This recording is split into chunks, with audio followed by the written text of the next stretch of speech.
وأنت إذا شئت تجعل الحزن سهلا فسهل أمورنا وحقق مرادنا وافتح علينا فتوح العارفين بالله يا رب العالمين.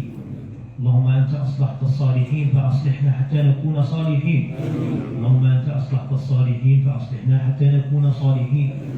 اللهم أنت العالم بسرائرنا فأصلحها، والعالم بذنوبنا فاغفرها، والعالم بحوائجنا فاقضها برحمتك يا أرحم الراحمين يا رب العالمين.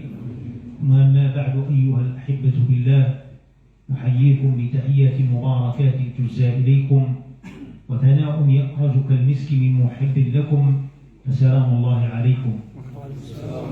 في هذه الجليسة الماتعة وفي هذا المقام الطيب المبارك وفي اختتام الأسبوع الفقهي،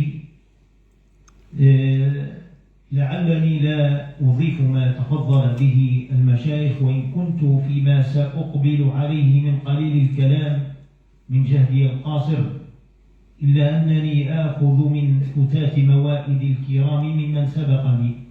يجود علينا الخيرون بعلمهم ونحن بعلم الخيرين نجود. يجود علينا الذاكرون بنورهم ونحن بنور الذاكرين نجود. وإنما نحن قد نفوسنا اطمأنت للجلوس في حضرتكم وفي هذا الحفل البهيج، وإنه لمن دواعي الخطة والسرور أن أتيحت لنا هذه الفرصة النيرة المباركة، والتي نسأل الله سبحانه وتعالى أن يجعلها في ميزان مؤسسها رحمه الله تعالى الشيخ محمد طرموني. ونسأل الله سبحانه وتعالى الحاضرين أن يبارك لنا ولكم في الأقوات والأوقات. ولعلني استحضرت أبياتا من نظم والدي سيد ابن ناجي حفظه الله ورعاه وألبسه رداء الصحة والعافية، وينشط هذه الكوكبة مثل هذه الكوكبة حملت كتاب الله عز وجل، فيقول فيها: يا راغبا في الفوز والأمان وساعيا في الارتقاء العرفاني، عليك بالنور العالي الرباني، أعني به التنشيط للقرآن. كتاب يعلو الكل لا يعلى عليه، حافظه الإله والفضل لديه، أحكامه محكمة لا تنسخ، ليس غير كتاب يرسخ. فهذه مزية لأمة محمد وأهل ذي المنقبة، وأمة القرآن تسبق الأمم دخولا للجنة يا أولي الهمم. وحامل القرآن كاد أن يكون من أنبياء الله للإرث الموصول، ووعد ربي باستخلاف أهله بالأرض حق صادق في وعده.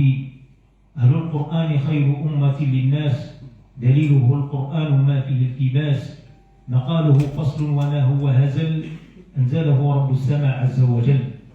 وهو شافع محام يحمي صاحبه من كل زيغ يعمي. الله الله عباد الله، نحيوا كتابا مانع المناهي، فروضه أدوية وحاسمة لكل داء ونفاق قاصمة. يا أيها الرقي لما فوق السماء، فلم تجد غير القرآن سلما. أو كنت خارجا وراء دنيا الفنا، فاتخذ القرآن رائد الهنا. حور الجنان مهرها القرآن، وصلة بالرب يا إنسان. الله لا يرضى بغير حكمه، ولو أتى بالشمس في قبضته. واختم لنا يا ربي بالإيمان، وهب لنا العمل بالقرآن. ثم تفضل الوالد بأبيات وهي تتحدث عن الفقه وأهمية الفقه، وثناؤه على الفقهاء العلماء الربانيين، وعنونها بتمجيد الفحول وتنشيط الكسول. فيقولها هي مكتوبة في هذه الورقات المنسوخة والمطبوعة، وسنوزعها على حضراتكم لهذه المنظومة من تأليف الوالد. فيقول: حمدت إلهي إذ هدانا لدينه، نصلي على من بالرسالة قد حكم. أيا فقهاء الدين بشرى لسعيكم، فقد حزتم الخيرات سرت فداءكم، ونلت من الميراث حظا موفرا، قصدت بهذا الإرث علم نبيكم. عليه صلاة الله ما جال طالب، يسارع فيه للفضيلة عندكم. تجودوا تسودوا بالعلوم وبالعمل، تفوز غدا يوم الحساب بأجركم. نعم، إن أهل الله بالأرض كلها لهم فرحون اليوم جدا بعزمكم. فلا تيأسوا ولو جفيتم بأرضنا فأهل السماء والحور قد بشرت بكم. كفاكم من الفخر الجزيل بأنكم من أهل كلام الله ذي الفضل ربكم، وعلمتم الورى معالم دينهم، فبالفقه سدتم هنيئا لسعيكم. ومن يريد الله به خيره يهب له الفقه في الدين، النبي قال ذلكم. وهذا تمجيد يا فحول، وهذا